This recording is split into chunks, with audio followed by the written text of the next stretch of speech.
Hello and welcome to this webinar, everyone. Thanks for joining us today. We've just broken 100 participants in today's discussion.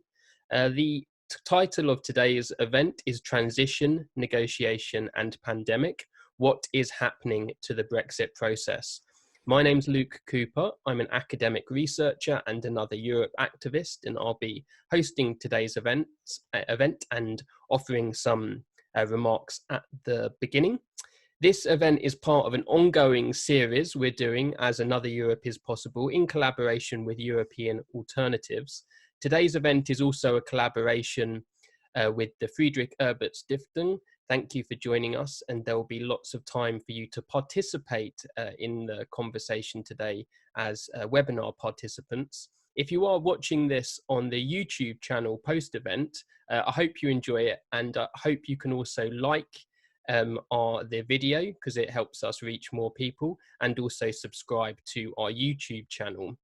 As we have all become painfully aware, the coronavirus crisis is one of the most serious public health emergencies that global societies have faced since the Second World War, and it's almost certainly the most severe economic shock we've seen in this period.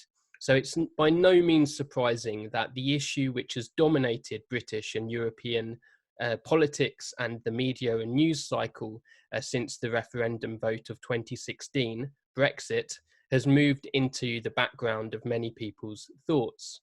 Many people who were understandably on both sides of the English Channel and the Irish Sea, exhausted by this discussion, no doubt might feel slightly relieved. But the negotiations themselves do rumble on in this crisis-ridden time. And given Britain is being run by a highly populist right-wing government, then I think it's beholden on all of us to persistently scrutinise, to challenge and campaign against a vision of Brexit that, at least from Another Europe's perspective, we consider very reactionary. Joining us today to aid these efforts of scrutiny and discussion of what exactly is going on with Brexit, we have a range of experts and politicians who are going to talk us through what's happening. So I'm really pleased to welcome our panel. There you go, you can see them all. We have Chris Hazard, Sinn Féin MP for South Down. Sinn Féin work with the left grouping in the European Parliament, the GEUE NGL. Calypso Nicolaides, Professor of International Relations at the University of Oxford. Her latest book is Exodus, Reckoning, Sacrifice, Three Meanings of Brexit. And she's a regular commentator and analyst on the issues we're discussing today. Welcome, Calypso.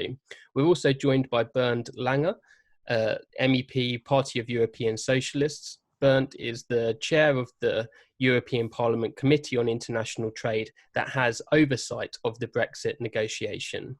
And Katy Hayward, reader in sociology at Queen's University, Belfast, and senior fellow of UK in a Changing Europe, where she specialises on the topic of Brexit, Northern Ireland, and the Irish border.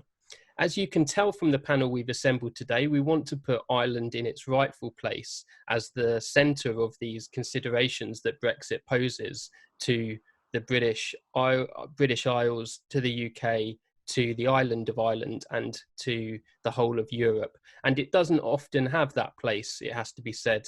Certainly in terms of English political discourses, it has been persistently forgotten.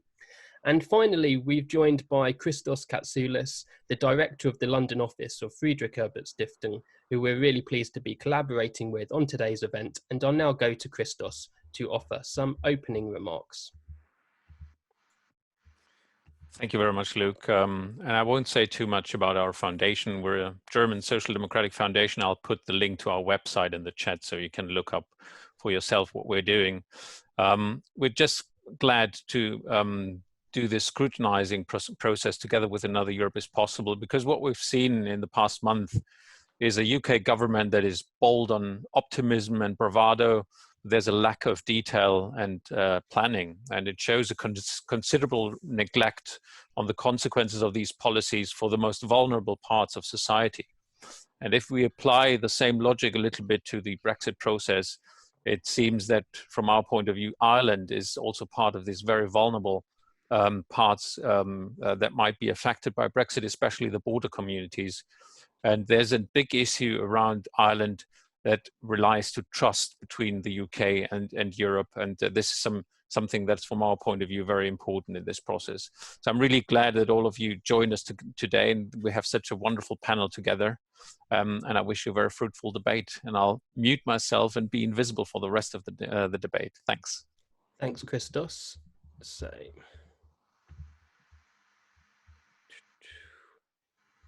okay.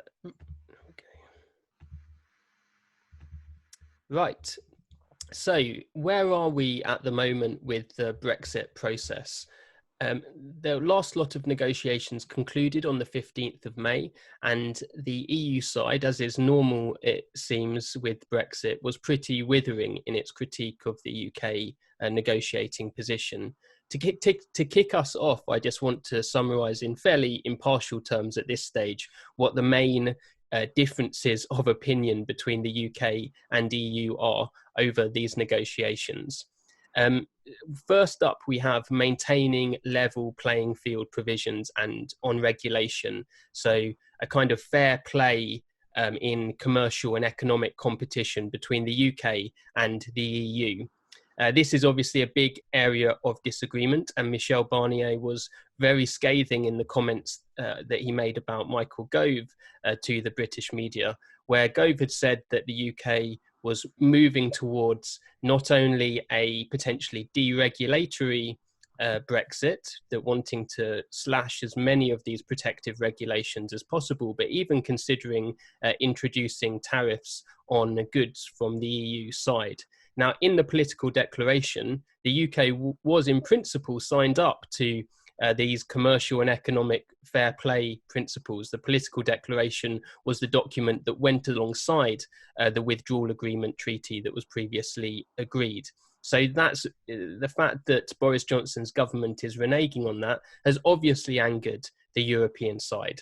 Second up, and I think this is of particular concern to civil society campaigners in the UK and indeed in Ireland and Northern Ireland too, and that's over the continuing role for the European Convention of Human Rights and whether this should be incorporated as a provision in the trade agreement that the UK and EU does. The UK have refused to commit to this. This is obviously very worrying.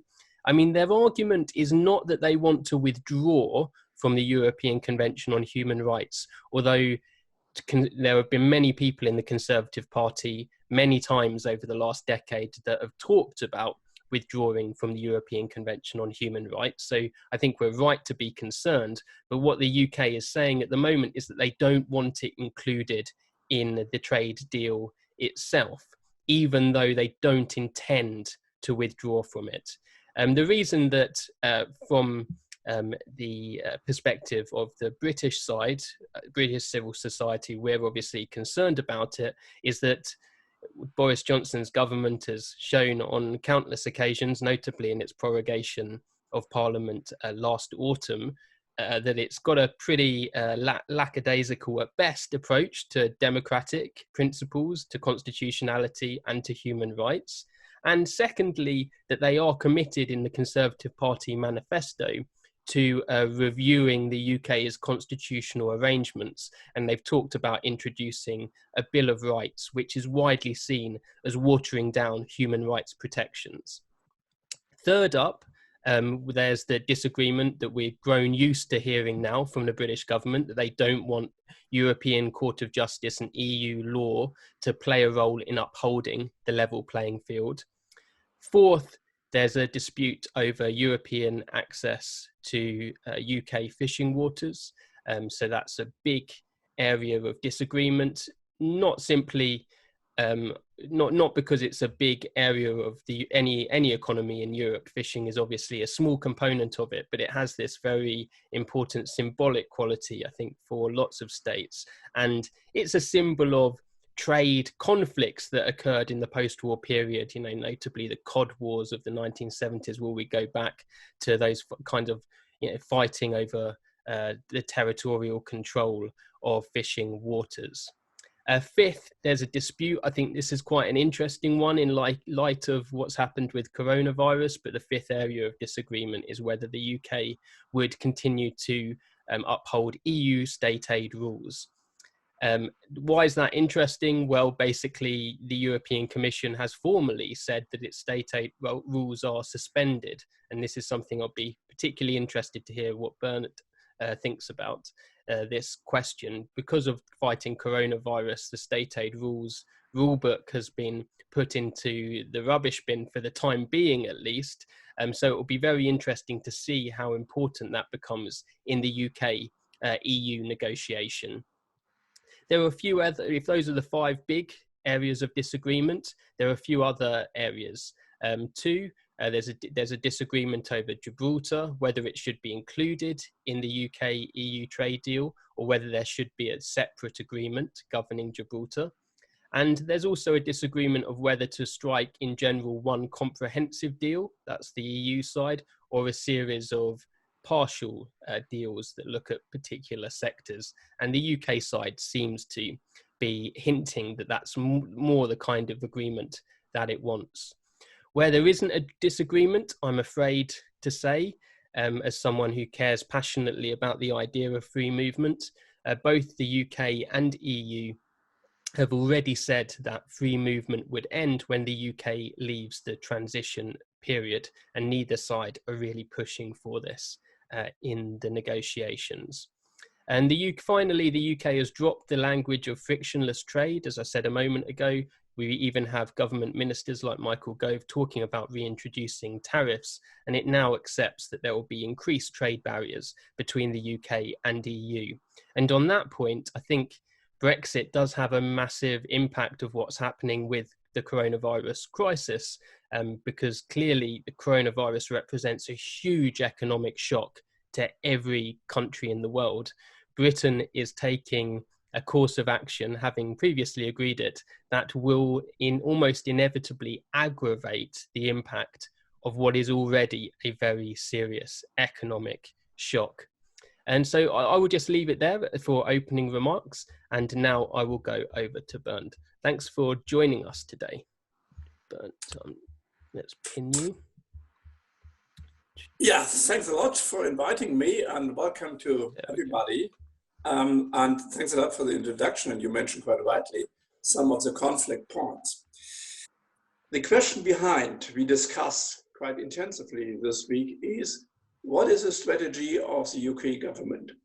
Is it really the position trying to be tough in the negotiation position, being tough in the text now be published, with the thinking that the European Union will go ahead in this direction after the clock is ticking and we are going in the direction of September, October? Or is the strategy be tough, and at the end of the day we can blame the European Union for not getting a deal and we want to go out without any deal? At the moment, our impression is that the second option is the real strategy of the UK government, that they are not willing to get an agreement in time and blaming the European Union for not getting a deal, and they want to go out without any deal. At the moment in the negotiations, we have no really any progress and any commitment on common items. I think the only exception is the recognition of professional qualifications, but this is not sufficient for a comprehensive deal. Also this tactic not to go ahead with a comprehensive deal covering all the different items, but trying to stick to single agreements to different items with different governance structures in the different agreements seems to be also one element which underlines the strategy going out with any deal. And in the negotiations, specifically in the trade part, we have also a lot of elements where the question of sovereignty is really the most important part for the British side, and totally unusual also compared to other trade agreements. For example, the SPS, the safety standards for foodstuff, they didn't want to accept the standards. They always said, let's try to have an equivalence agreement. We want to set our own standards and then we can discuss about equivalence agreement. Perhaps they have in mind that they are now starting the negotiations with the United States, and of course in SPF, the United States had a totally different approach compared to the European Union. Or even in data protection, the protection of personal data. We have this wonderful data protection regulation, which is of course now also covering data protection in the UK. Even there, they didn't like to stay to this data protection regulation. They want to have also negotiation about equivalency in data protection.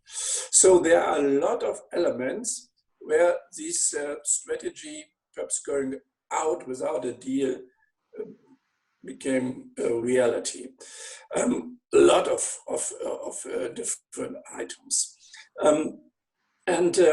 We have also some doubts about some commitments regarding trade, regarding movement of people, regarding security, regarding really cooperative elements in internal policies. So this is really disappointing. Secondly, yes, for us it's totally clear that we cannot have an, let's say, dumping island just so close to the European Union. And therefore the question of level playing field is so important. We want to have the same level of protection for workers as we have in the European Union. We want to have the same level of environment protection. We want to have a clear commitment to the Paris climate agreement. And we want to have also no dumping situation on taxation and on state aid. You mentioned it. Yes, at the moment, we have the problem with state aid inside the European Union as well. A lot of regulations were abolished, and we have state aid in several countries which are not going along with previous legislations. And you see the advantage is by the bigger countries, by the countries having the most financial power, like Germany. 51% of state aid given now is given by Germany, and they will have, German companies will have some advantages after the Corona crisis. And this is not acceptable. We have to find a proper system of solidarity inside the European Union, and we'll discuss it next week on the recovery plan. But this means also for the future, we need also some arrangement on state aid with the United Kingdom. So this level playing field is crucial, and this is linked also to a common governance structure in the agreement or in several agreements, if we have several agreements, but it has to be crystal clear. And the third problem is, of course, the protocol for Northern Ireland. We are not really sure that the British government is still on the basis of this protocol. They published this week the new tariff options. They published the implementation process for the protocol. Some of our friends here in the parliament saying that this is not the implementation, that's the interpretation paper they publish. So for us, it's totally clear that we have to organize a joint action regarding custom controls and regarding the stabilizing of custom duties going to the European Union. So, we have this fraud on products coming from China, where the United Kingdom government didn't pay around about 3 billion euros to the European budget because of frauds, and they know about that and didn't take action. So there is a slightly doubt that with this proposed mechanism now, this will be handled in a proper way. So 3 big items where at the moment we see no basis for having an agreement in time. We will have a resolution in the Parliament in June and make an assessment on that. And if there is no progress in the next negotiation round in June, I doubt we have to assess that progress is not possible, and perhaps we have to develop a plan B without having a deal in at the end of this year. Thanks a lot. Great, thanks, Bernd. We'll now go to Chris Hazard, Sinn Féin MP for Southdown. Okay, thanks very much, and thanks for the invite. It's great to participate in this. Well, look, I think Bernd and yourself, have provided the context of where we find ourselves in. I think Bernd's one of his last lines around the British paper this week, being about interpretation, not implementation, is fairly apt. But I think there was an initial welcoming response this week, a sense of relief perhaps from some people that here we were nearly halfway through the transition period, and we were finally getting a paper, some text from the British government regarding it. But I think the reality of it is we're now 5 weeks to go to another Brexit deadline. We're again in the last chance saloon when it comes to an extension of the transition period. And certainly we believe in Sinn Féin, and I think I would like to think the general population, certainly here in the north, that the lack of progress in negotiations in tandem with both the COVID pandemic and indeed, a severely worsening global economic situation should be enough to persuade the British government to seek the extension that would no doubt be ultimately given. But thus far, they appear entirely opposed to that rationale. There's no doubt that COVID has already had an impact upon the process. You see that in the reduction of the 9 rounds of face-to-face negotiations down to 3 online remote rounds. That has a big impact, obviously, in the inability to do side meetings or to really thrash out with experts live in a room around some of the points. But even taking all that into account, I think there's been a general feeling that the British government haven't engaged fully in negotiations to date. Again, I don't think it's clear yet if this is COVID related or it's simply a negotiating strategy. I think there is great frustration growing again that the British government efforts amount to very little more than cherry picking favoured sections of corresponding treaties. And again, despite the fact that they've now started to exchange texts and publish some information, I think the mood is still downbeat. I think when you look at the row over the EU office in Belfast, something I think that the protocol very clearly lays out there is a need for. I think that illustrates the frustration perhaps that's growing, not just among officials too. I think, there's no doubt that frustration is starting to grow in national capitals throughout Europe. When you look at embattled governments trying to deal with COVID, patients will be running very, very thin on the ground. So today, perhaps, I just focused my remarks mostly on the protocol paper that we've seen this week. Indeed, I think even David Frost's letter just simply amounted to a well-rehearsed series of complaints about EU unreasonableness.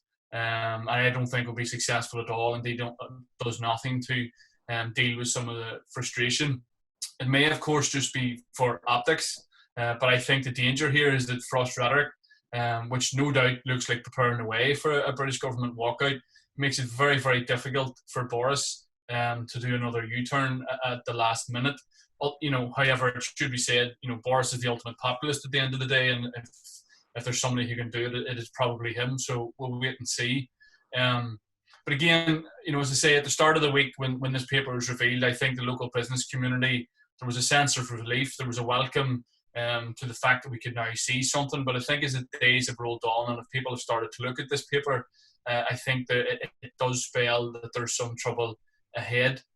First and foremost, I would make the case that the British government have made no attempt to reflect the political reality of the north of Ireland. Indeed, the very fact that the paper presupposes that everybody is British and has the strategic and economic interest of the British government at heart. That's not the case here in the north of Ireland. They don't even pretend to act as the impartial, honest guarantor that they should do as part of the Good Friday Agreement. I think at the heart of this is actually an attempt to rewrite and redefine the very purpose of the protocol in a very selective and self-serving manner. The British government have moved from recognising that the whole purpose was preventing a hard border, protecting peace and the EU single market, to just simply prioritising the protection of what they term their customs union and customs territory and internal market. As Professor Michael Dugan from European law at Liverpool University has pointed out, even their definition of their customs territory appears out of step with international norms. And the British government now expect everybody to now interpret the protocol on that very basis, which I think will have big problems in doing so. So the British government, to a certain extent, in this paper this week, have repurposed and reprioritised the protocol. And then, as I say, based on very questionable legal principles that haven't even been agreed with the European Union. So it's very difficult to engage with this paper now in any serious way without the further detail.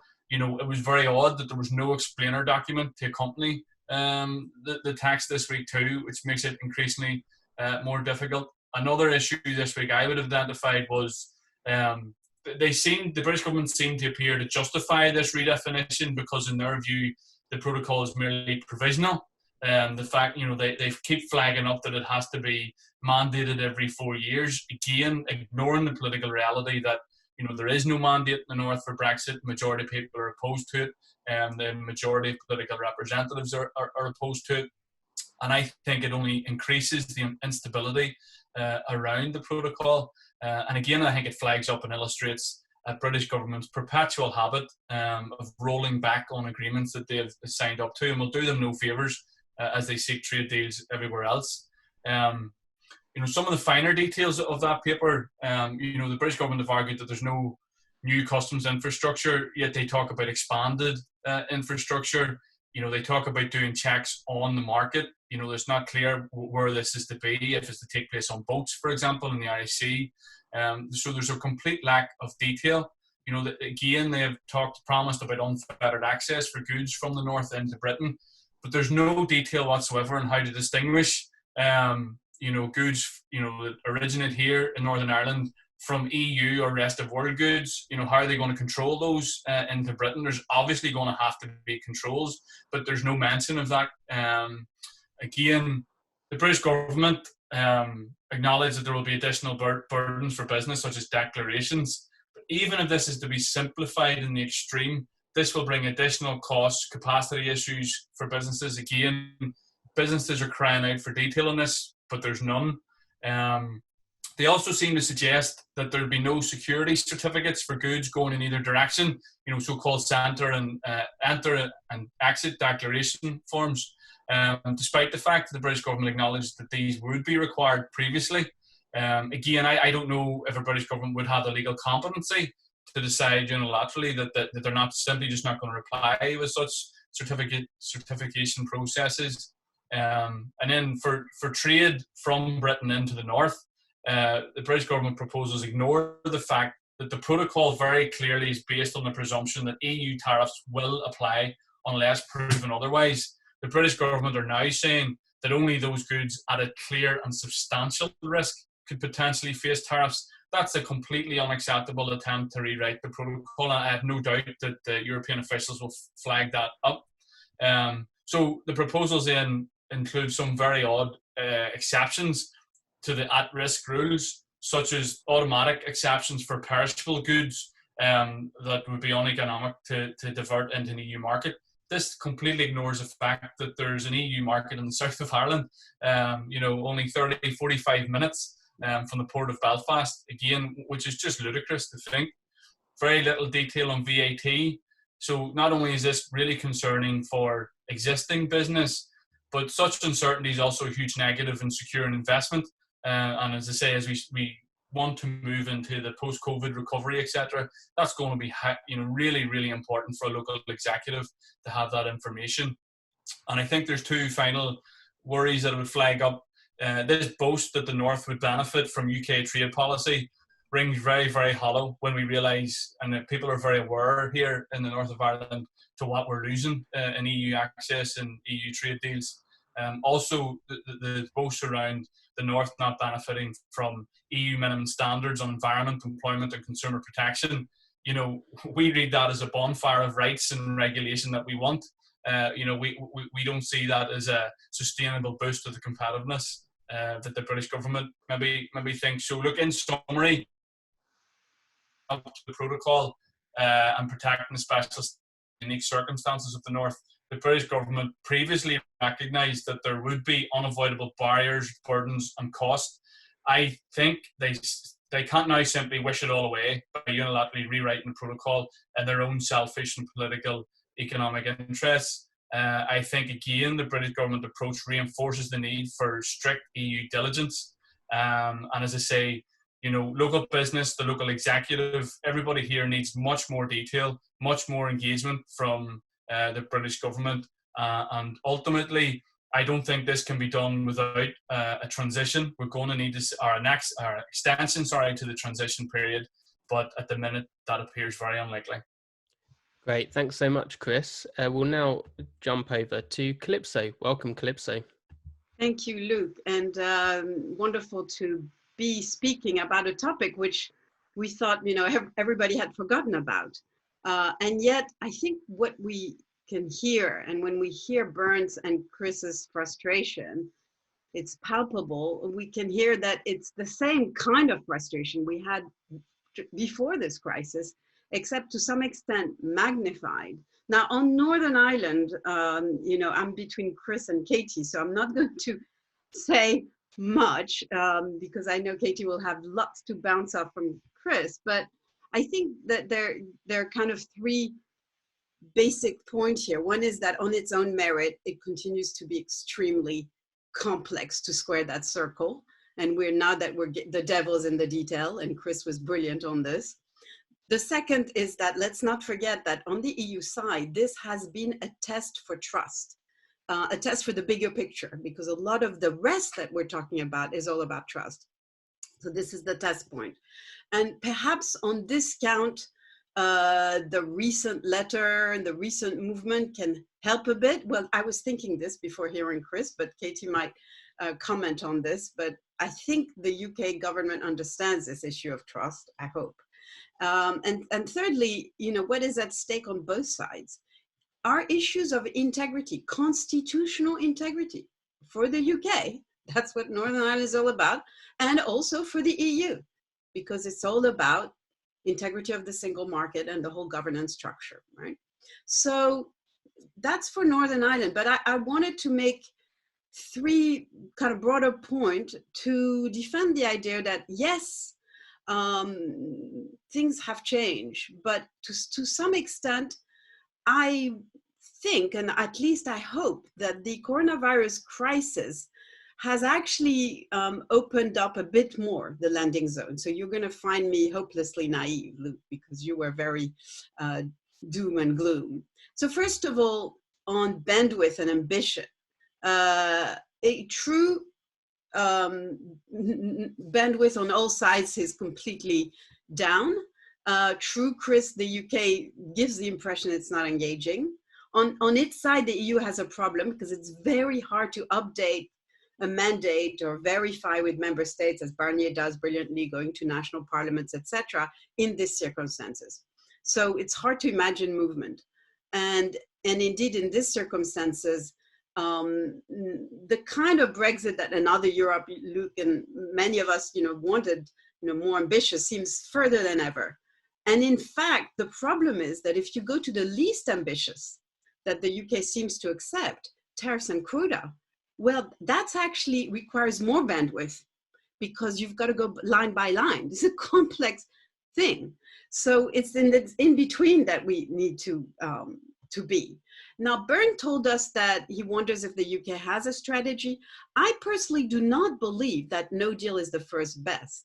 Yes, if there is no deal, each side would try to blame the other. That's the usual macho politics that we've been used to with Brexit and so much else.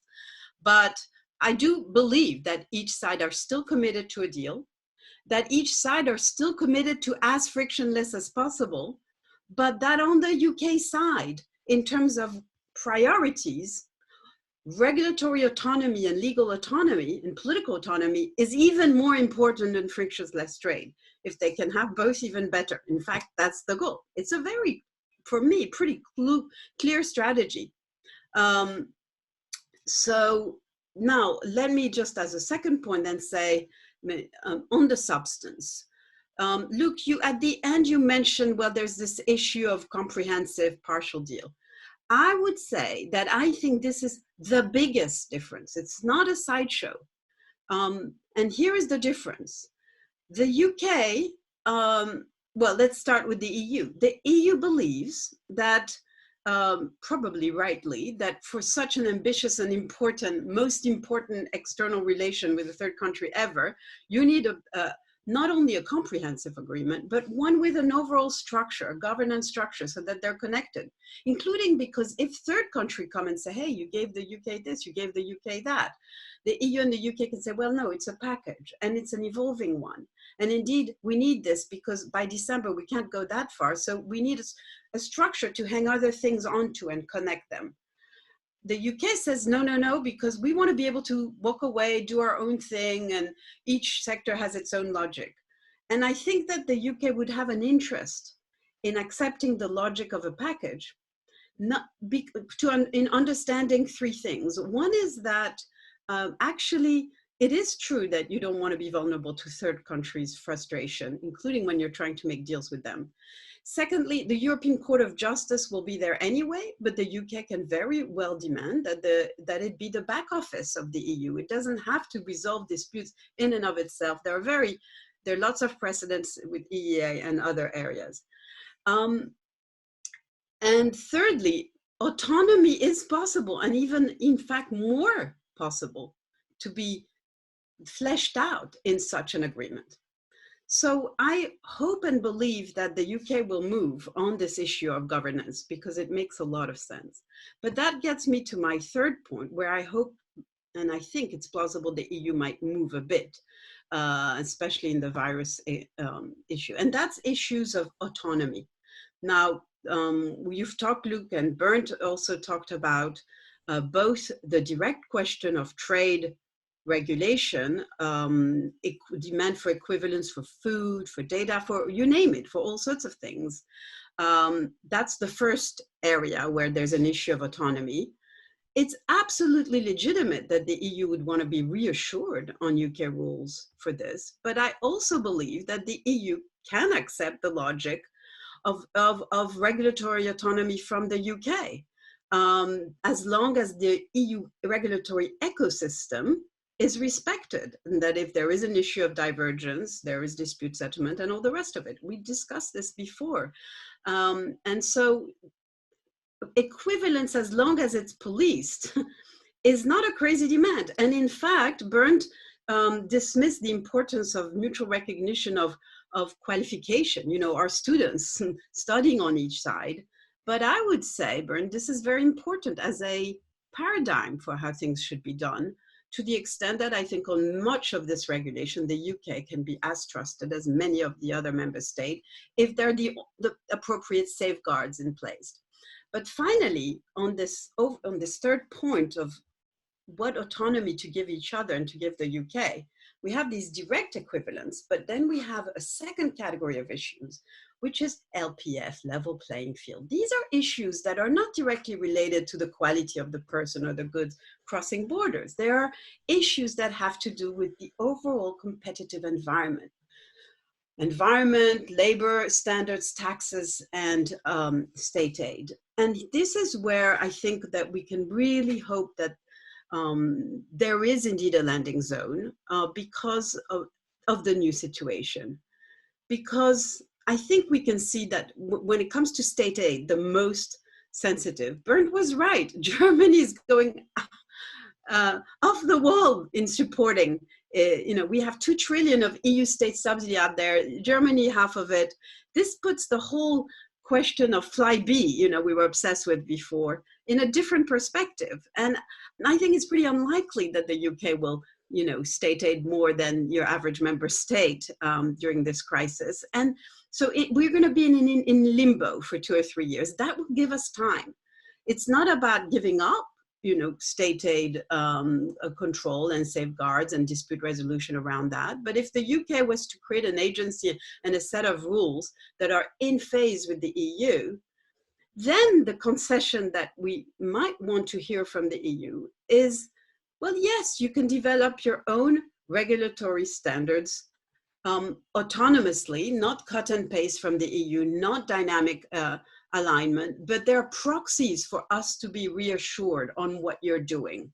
And this brings us all the way back to the issue of trust, that, at the end of the day, if both sides don't put a bit of trust in this story, this is where we're not going to go very far. The EU has to recognize that the UK is paranoid, a bit like India after independence. This is like a post-colonial sensitivity syndrome, including in Northern Ireland.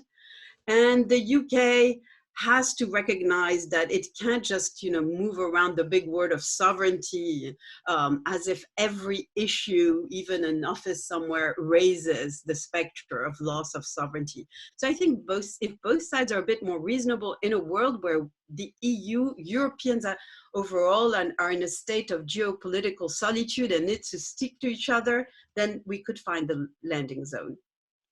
Thank you so much, Calypso. And we do now have 135 participants.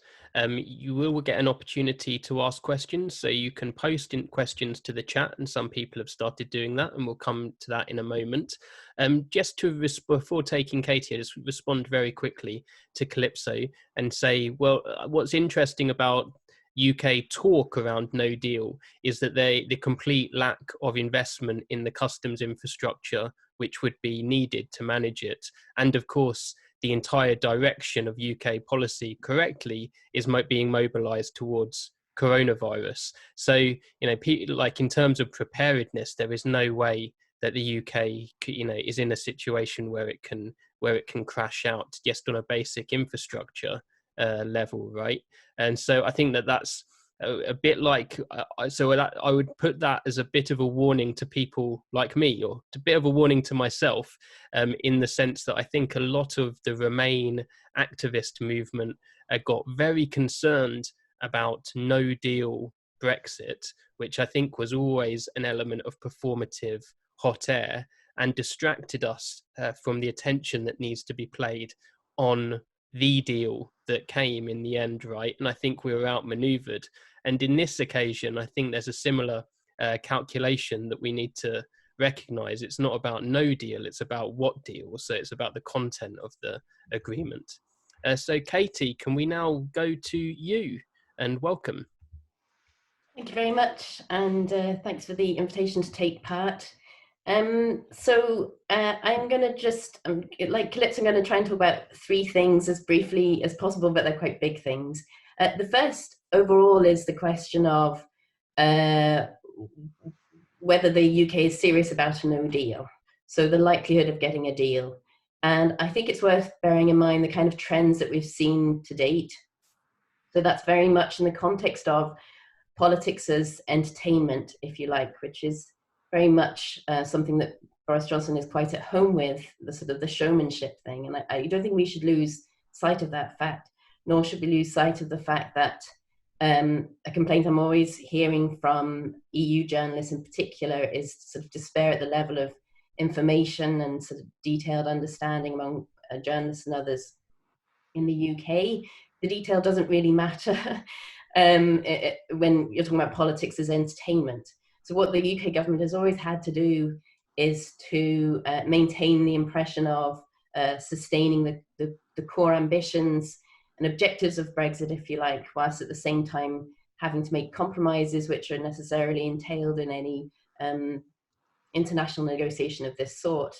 And so although we have had a lot of brinkmanship, if we look at what happened with the withdrawal agreement in the end, and indeed if you look at what's happened even with this, with the paper published this week, which I'll mention later on, we see ultimately there is compromise. There's a sort of a big movement on the part of the UK. Now, it might not be being sold in that way, but because politics is entertaining, it's just the headlines. And as long as you can sell it on a couple of things, you can get a lot of other more ugly stuff, if you like, under the radar. So in that sense, I think I would not be quite so despairing about the prospects of getting a deal. It's the question of how it will be sold.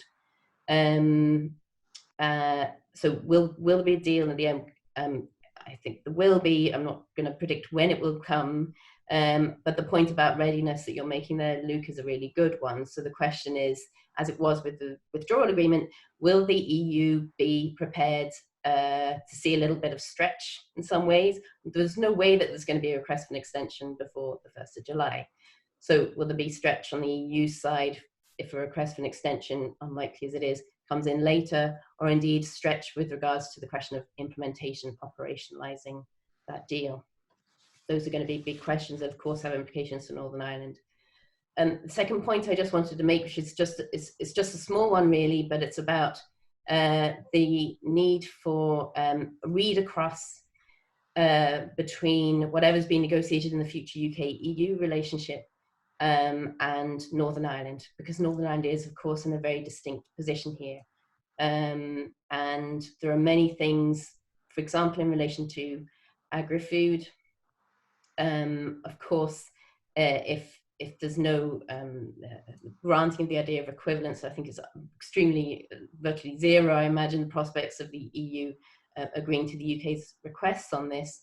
Then we do see, of course, divergence in the agri-food sector across between Northern Ireland and Great Britain, with major implications for Northern Ireland sector here. So there's a read across in that. There's a read across in relation to data sharing, huge implications for Northern Ireland, not just vis-a-vis the south, but also with regards to GB as well, potentially, and in relation to all sorts of other things, including AEO status, trusted trader schemes, if you like. So a lot of implications for Northern Ireland that could easily get lost. And then finally, I did want to just talk about the UK's approach to the protocol, which Chris has talked has covered very well there. It's worth bearing in mind that this exemplifies what I mentioned before about the challenge of the UK. So it sort of gets itself in a wee bit of a corner by denying the realities, if you like, of Brexit, or indeed of what it's already signed up to. And in this paper, it had to do two things primarily, or sought to do two things primarily. One was to assure the EU that it's serious about implementing the protocol. Bernd mentions it at the beginning. I think in this paper, it does just about enough, I think, from the UK side to make concessions or acknowledgements of what the protocol actually means. So regulatory alignment, it does mean controls, east-west, etc. Although, as Chris notes, there's a lot of big problems to be fixed. And then the second thing it wanted to do was to reassure unionists, and part of the reason why it had to go so far in doing that was because the realities of the protocol had been denied for so long. That was the political task of the paper. It's more or less done. It was done quite hastily at last minute before recess. Now it's the technical challenges, and this then goes into the dark rooms that we have no access to, and the detail of what's going to be negotiated there. are, of course, not open to scrutiny, but they're going to have huge impact for Northern Ireland. And I think ultimately this approach that the UK has taken all the way along through Brexit, there's many things to be disappointed about. I think one thing that strikes me most particularly is the fact that all of the concerns, like the real fundamental issues that many people have been raising and identifying for a very long period of time, those could have been addressed if the approach early on had been to recognise the realities and the challenges involved in all of this. Instead, we just have a kind of last minute seat of the pants kind of approach, if you like, which means that, for example, Northern Ireland, where we are now, is in a real point of vulnerability. I won't go into too much detail about it, but I will mention that I am, as Chris has noted, I think the approach taken in this paper exacerbates, if anything, the political vulnerabilities and sensitivities around the protocol. It does not leave us in a very strong, it doesn't create the best environment for managing the protocol in reality. It would have been much better if there'd have been much more a sort of facing of reality and trying to deal with those things from early on, rather than at this kind of last minute point of getting into the actual consequences of what it signed up to. But as I say, I think that's a trend we've had all the way through in Brexit. Great, thanks, Katie. And at this stage, if I ask everyone on the panel to unmute your microphones, because it makes conversation a little bit easier, and we will go to questions from the audience. I'm just going to abuse my position as chair as throwing in a question myself. So Boris Johnson has clearly put so much store in exiting the transitional agreement by the 1st of January. To be honest, my expectation would be that he has put so much into that politically that we do leave the transitional arrangement on the 1st of January, and he presents this as a great success. On the other hand, and this I guess I'll go to Bernd first, on the other hand, if Johnson asks for an extension after 1st of July, surely the EU will say yes, but perhaps you're going to say not. But at the same time, if he puts so much in favour of getting some kind of agreement, that points towards a last-minute deal that I suspect will look a lot like the transitional agreement, right? It will just be called something else. And I imagine that there's scope on the EU side for some kind of continuation of the transitional arrangement in all but name. Would you agree? I expect that Boris Johnson will not ask for extension. But if there will be a request, or a common request, so that everybody can secure his or her face, then of course we will stick to that, because it's totally unrealistic to have a discussion on tariff line and rules of order and so on in this period until the end of the year. So yes, we are ready to negotiate even longer. But of course, we have to see a little bit light at the end of the tunnel. In Calypso, the question of a common governance structure is important. A common governance structure which perhaps covers different single agreements or a common comprehensive agreement. If you're looking, for example, in the question of financial services, there is a specific governance structure for financial services foreseen, arbitration system and national treatment and so on, very specific, in the interest of the United Kingdom.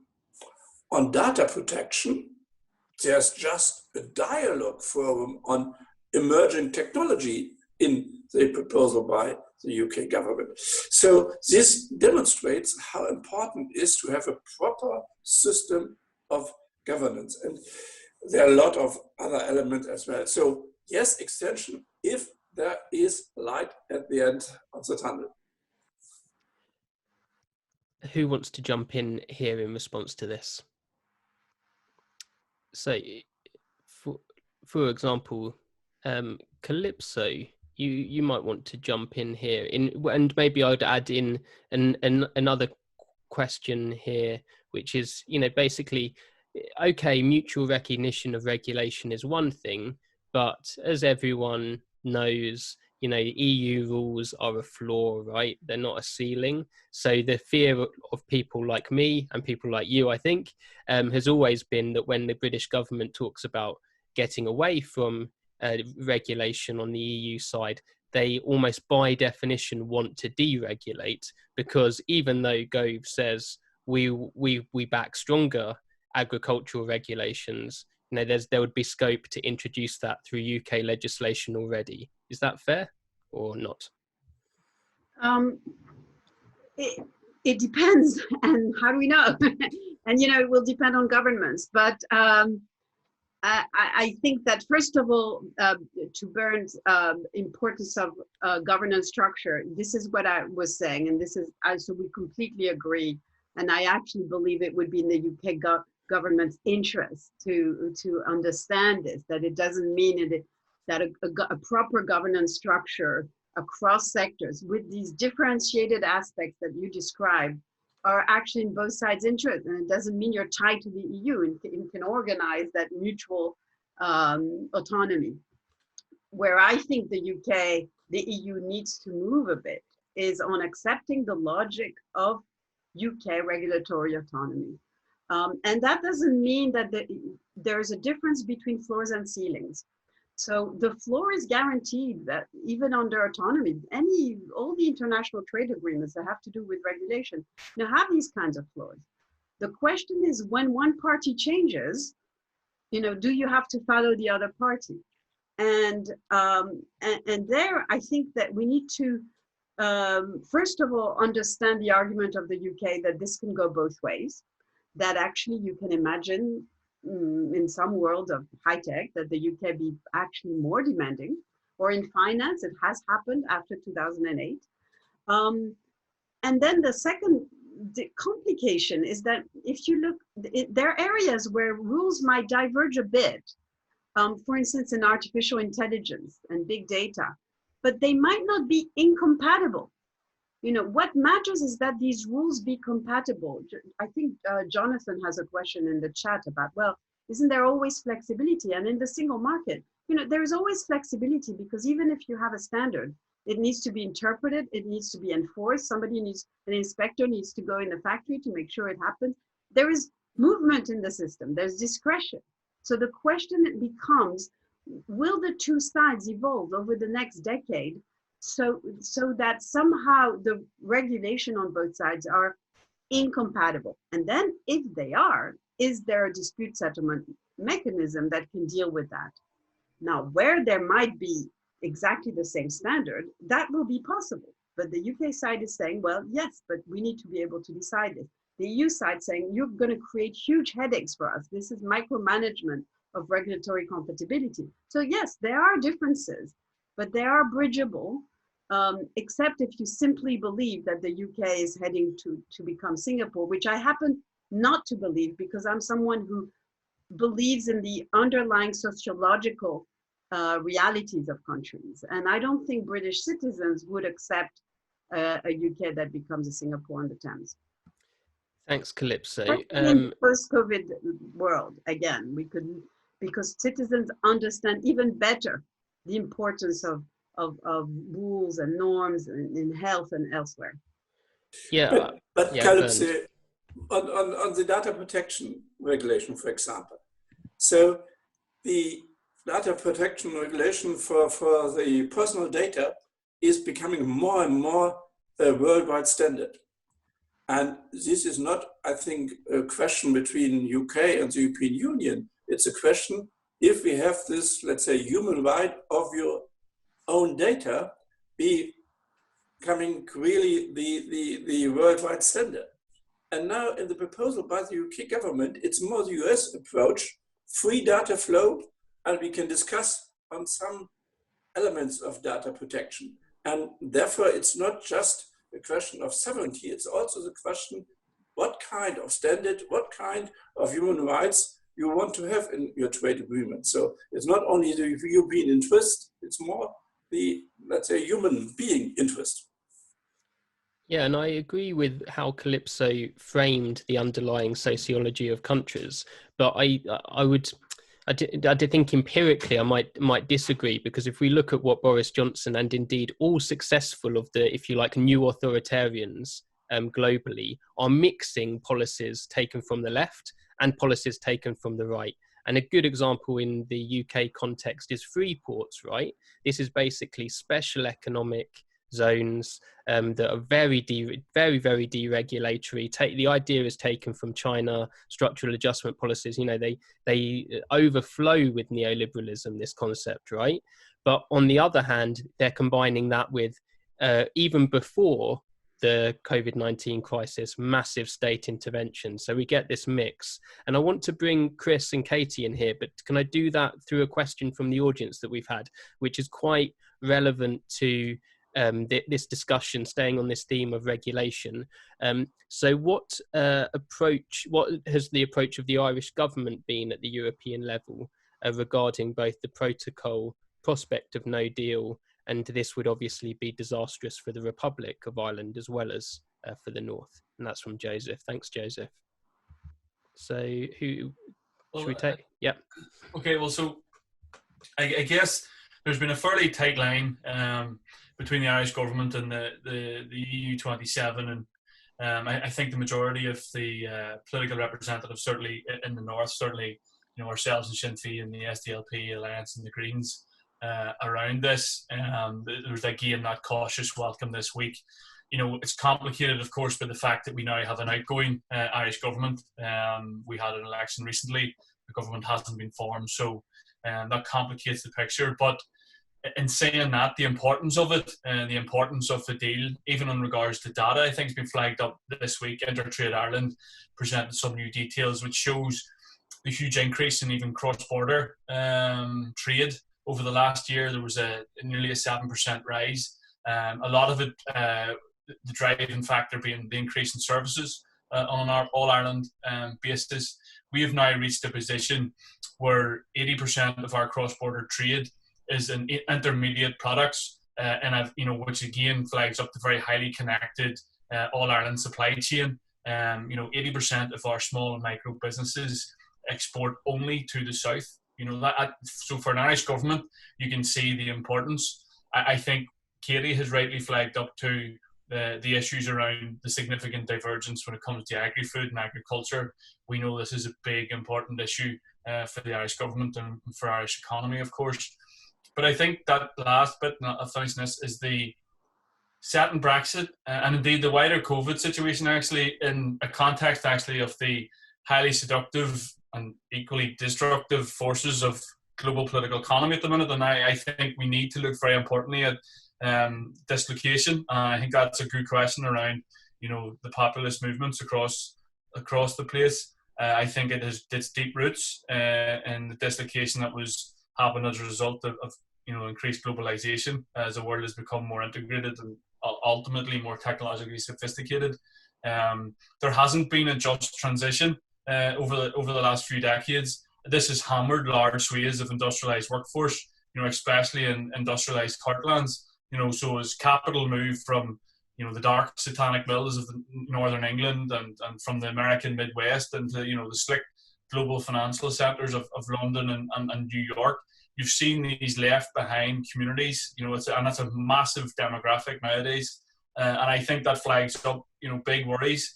I know Katy has done some work on this recently, actually talking about the democratic deficit that in the north when we approach this Brexit conversation. We've talked here already, and I think it's an important point actually about how, in their efforts maybe to de-dramatise a lot of this stuff for European Union, the British government have in fact probably increased the drama in the north and increased the toxification in the north around some of this. So I think there is some issues that we need to be very mindful of Brexit, and it's important to see it in that wider geopolitical sphere. Thanks, Katy. Yeah, just a couple of things. So on the on what the Irish government is doing, that they played their hand well in the withdrawal negotiations, and the solidarity amongst EU member states on that was very much appreciated. I know that at this point they are concerned that they are very much at one with the rest of the EU, and they're going to be careful, I think, in what they speak up about when it comes to the future UK negotiations, and most particularly they don't, although the bilateral relationship is obviously really really crucial to the peace process here, they don't want to be sort of pushed into a corner, if you like, by their neighbour on any of this. Although it is true, absolutely, that Ireland would be very severely affected by a no deal, given the importance of East-West trade. But more broadly on the question of no deal and what it would mean, I mean, Michael Gove has asked a question on this particular matter in the House of Commons this week, and I thought his answer was very interesting. So somebody said, what would no deal mean for Northern Ireland? And he said, basically, the whole reason why we have the protocol is to ensure that Northern Ireland's interests are protected. And basically, there can't be a no deal for Northern Ireland, completely overlooking the point, of course, that all people don't like the phrase the sea border, but very much the Irish sea border comes into play in the event of a no deal. I mean, it means a complete transformation of the UK internal market, UK more broadly. There's no finer, not to put too fine a point on it, it really does transform the UK, because Northern Ireland will be in a very much a different position compared to Great Britain. And the realities of that have not been faced at all. So this is, again, as we're always saying, with the brinkmanship and the games around no deal, because Northern Ireland is so closely integrated to the rest of Ireland and to Britain, Northern Ireland's always in a very vulnerable position when it comes to no deal. Thanks, Katie. And we've got two really interesting questions here from the audience, both on how Uncle Sam relates to this. So thanks to Andrea and Graham for asking these. I'll just list them at the same time. So will Brexit be decided by the American presidential election? Interesting provocation. And secondly, are we missing the role of Britain as a bridgehead for America undermining the EU? Should we not be asking similarly what Washington wants, i.e. Donald Trump, out of the Brexit negotiations? Who wants to take that on?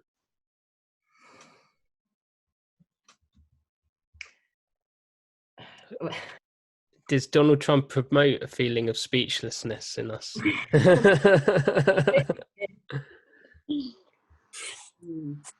No, I don't think so, but it's of course not my duty to bring the message to the people of Britain.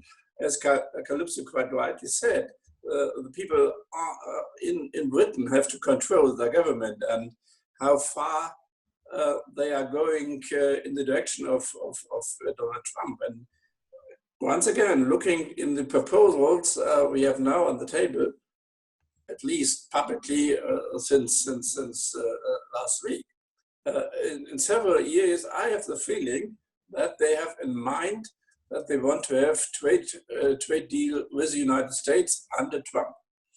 And perhaps this is playing a role in the mind of the negotiators at the moment.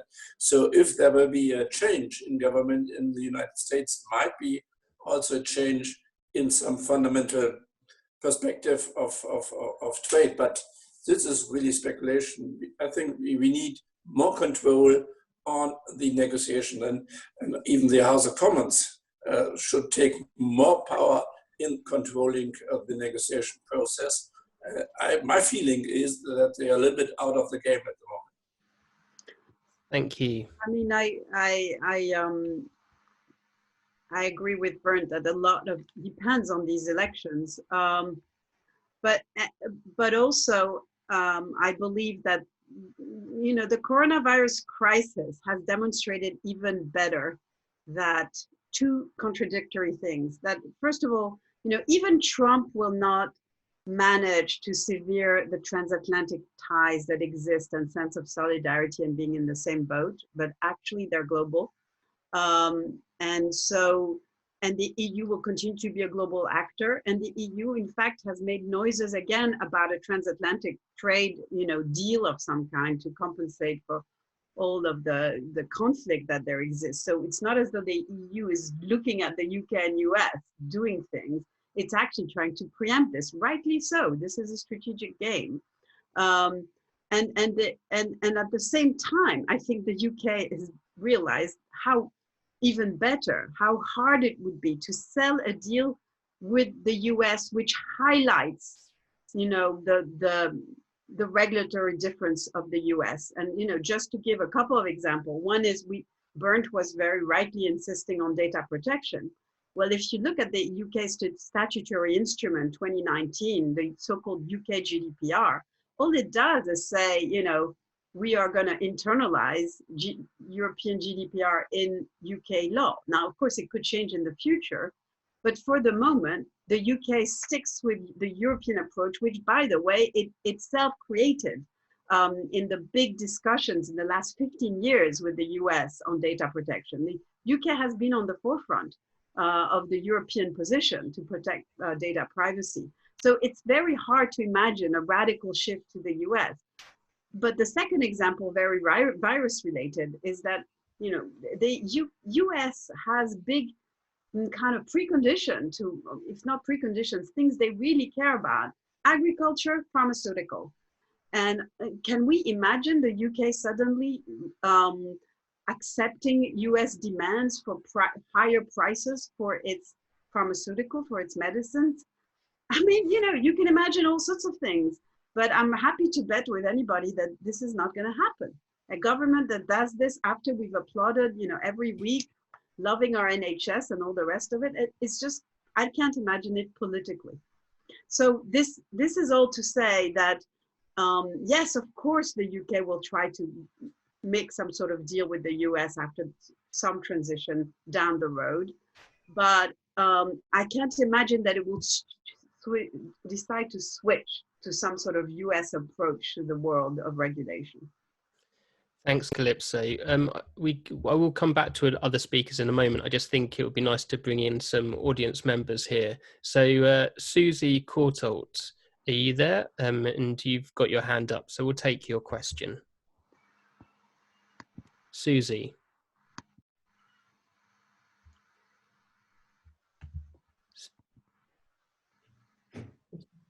She's muted. You need to unmute yourself, I think. I'm trying to, I think I have.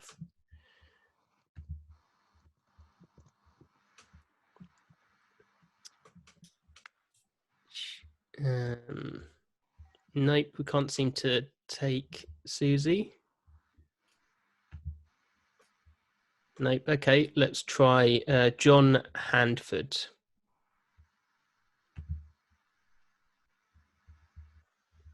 John, are you there? Hi, can you hear me now? Yeah, we can. Excellent. Okay. I was interested to, I'm from Macclesfield in the UK, by the way, European Movement member. So I know everyone would be keen on the UK rejoining the EU as a full member in time. My point, I think it comes towards the threat of no deal at the end of the year. If as there are a lot of petitions going around to say, to try and make the government extend the talks, at the end in June for the end of the year, so we avoid no deal. What would then happen was, I imagine, would be things would bumble along, and the eventual trade deal would come about, which would not be as good as what we've got now. That's clear. But most people wouldn't notice the difference, because although it wouldn't be as good, there's no crisis, there's no chaos caused. Whereas if you actually reach the position at the end of the year of having no deal, then there would be a crisis, and people would remember that, and people would know that that was to do with Brexit, if it was highlighted as an effective opposition would do. And I think that would be more useful to get the UK back into the EU in the longer term. Whereas if we just bumble along with some sort of trade deal that leaves us less well off, I think that the thought of reopening the question of rejoining would be answered with, well, we don't want to go all through that again. Let's let sleeping dogs lie. So maybe the thing to do is to cause a crisis at the end of the year. Well, what do you think? Great, thanks, John. And there's also a question very similar, but from a different angle, posted into the chat I'll just take now as well. And that's from Kate Gimblett. Thanks for your question, arguing the complete opposite to what John said there. And namely that, is it possible that UK objectives are based on a Steve Bannon philosophy that to transform society, you need to break the previous system irrevocably? And I would just add to this that I think what Boris Johnson did, which was very interesting, very important in British politics, is that he united the social conservative electorate behind him. He used Brexit to do that, but historically Brexit was supported by the economically libertarian part of the Parliamentary Conservative Party and indeed their membership. But this has a very, very, very, very small, almost non-existent electoral base in the UK, because what's interesting about Boris Johnson's vote is that yes, it's very socially conservative.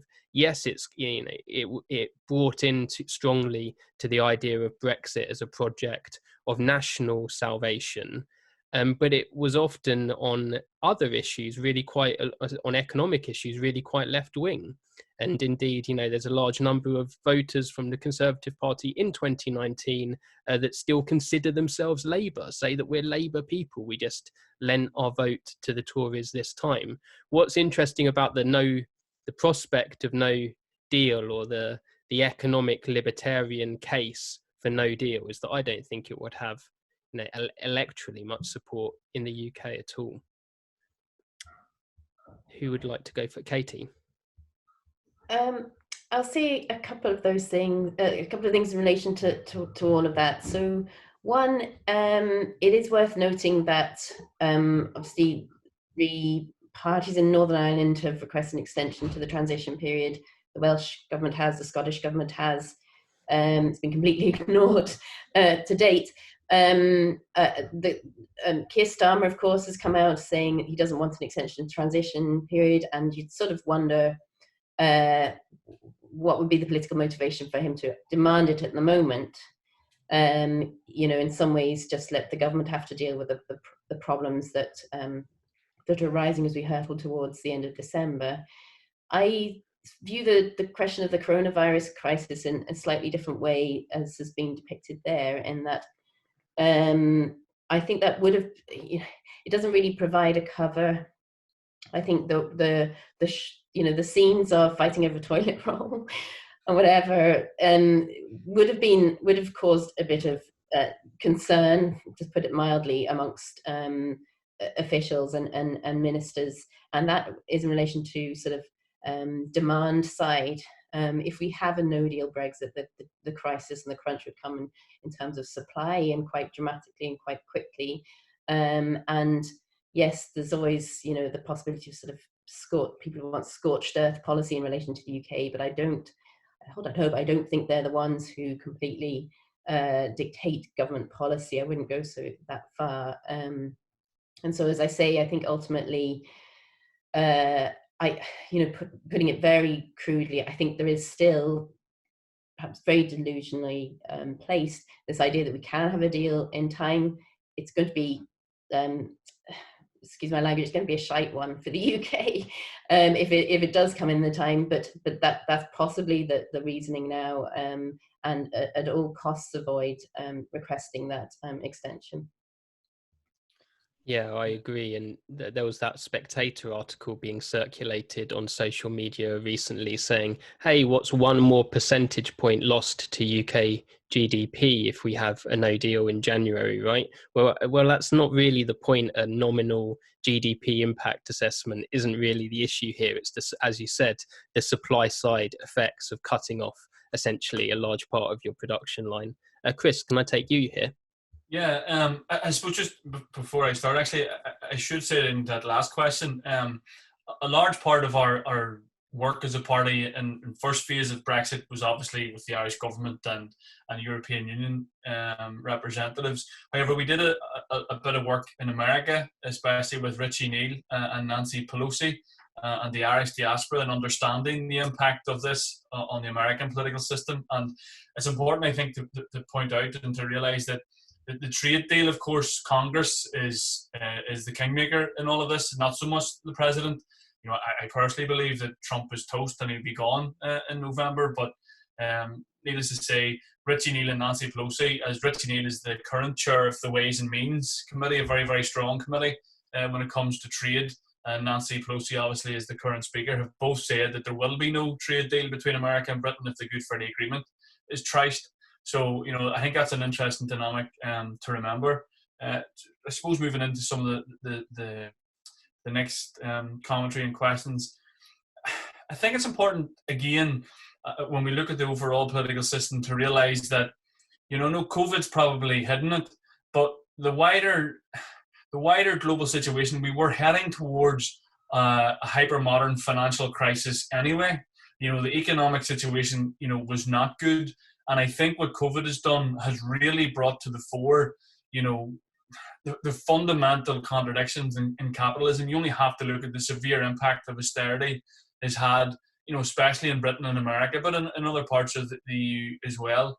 You know, I seen, for example, the other day that in recent years, the EU Commission has requested 63 times that independent states open up, or EU states open up their health systems to private interests. You know, it shows you the battles that are going to be fought going ahead.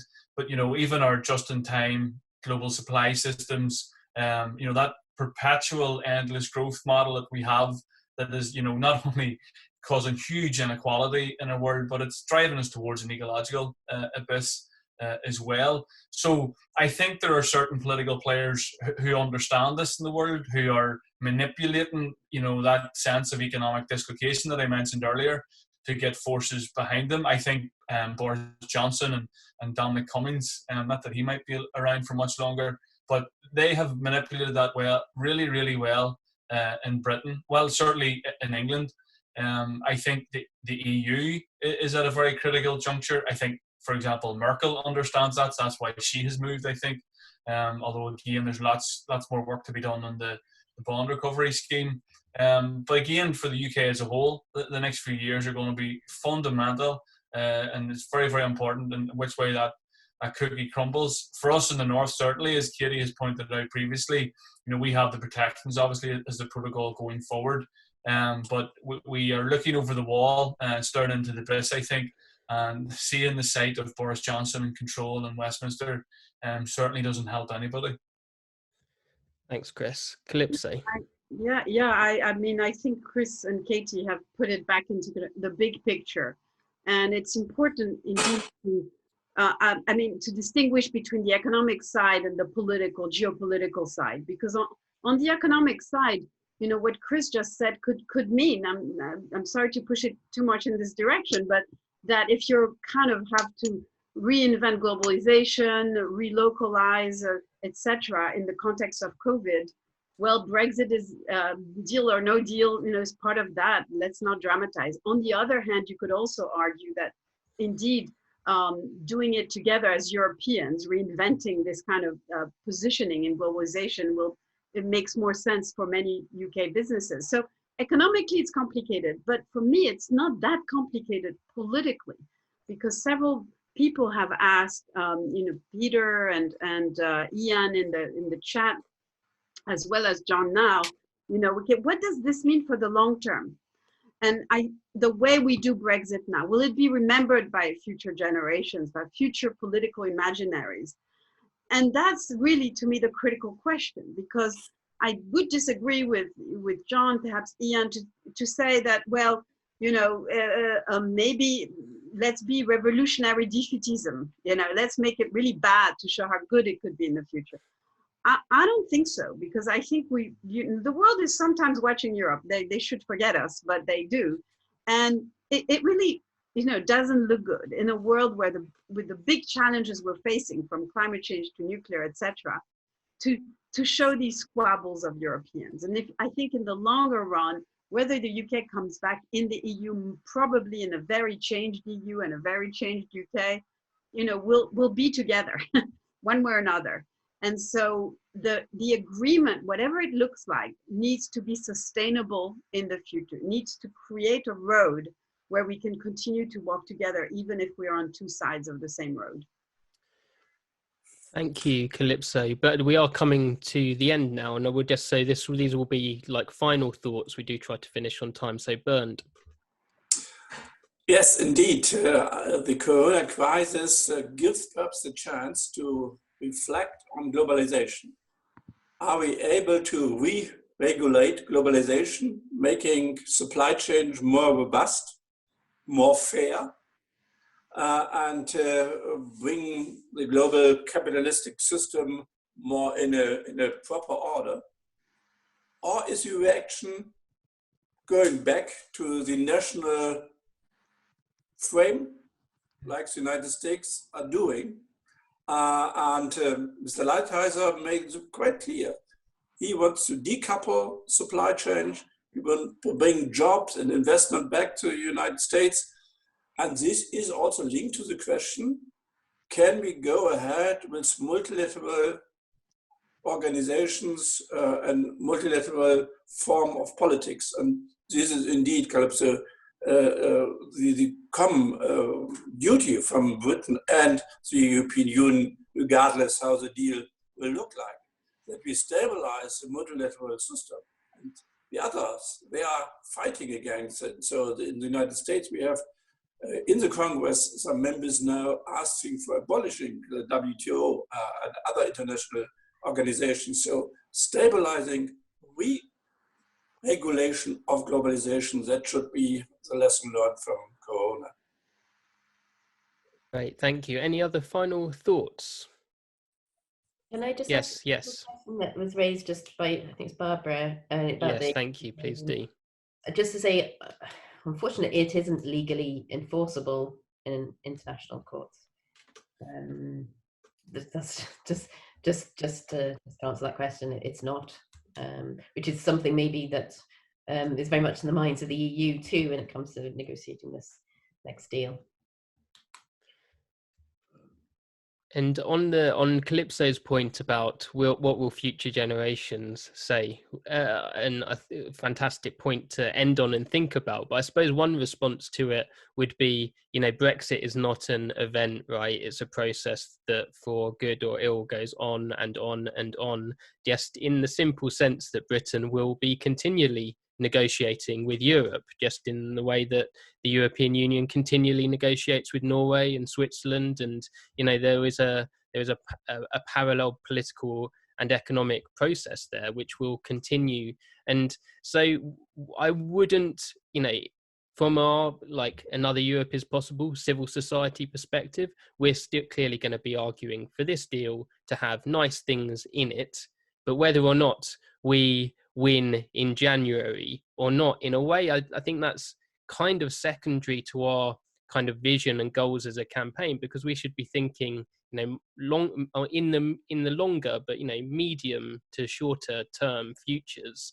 That, well, what are our kind of visions and perspectives for these common arrangements going forward into the future again and again? And there, I think working together with civil society organizations like Another Europe, but also European alternatives. There's a new process at the moment called Citizens Take Over Europe that we're involved in. So getting these dialogues across Europe going is a really important part of saying, well, what's that vision? What is that common imaginary, as you put it? Would anyone else like to say something? We are slightly over time, but we can. Yeah, please, Chris. I think that's fundamental. I think there's an urgent need to democratize our politics and our economic system. You see it. For example, you look at Preston City Council in England have done this very well in recent years. You see participatory budgeting across the world has been coming to the fore, and I think it's such an important tool to be able to do, to give people power, because again it tackles that sense of dislocation, and I think it's going to be fundamental in tackling some of the causes behind like the likes of a Brexit movement. You know, again, I've seen recently, and I think progressive forces have failed miserably, I think, more or less since the end of the Cold War. You know, when you consider nearly 300 miners' libraries in Wales alone closed in the 1990s, there's been no working class progressive institutions for political education and driving forward movements. So one of your last contributors or questioners spoke about there's a lots of petitions going around. That's the problem. Petitions do nothing. You know, there needs to be collective political action. And certainly with that mind and the importance of democratizing things, you know, here in Ireland, and people won't be surprised to hear me say it, you know, we certainly have our route back into the European Union. That is a border poll on Irish reunification. I think it will happen soon, and certainly we'll be making the case that, you know, that's the best way forward to ensure democratic accountability here in the island of Ireland. Great. Well, thank you all so much to our panel, and like loads of great questions from audience participants as well, and comments. I think it's been a really good dialogue today, and linking these questions of, well, what does the sometimes mundane sounding matters, but very important, of what does an actual trade deal look like, raises all these huge social and environmental questions. And that's not separate from the big strategic vision of, look, this is a capitalist system that is going through this massive ecological crisis, but getting the institutions right is so important to fixing that crisis. And so before we go, it's beholden on me to announce next week's event.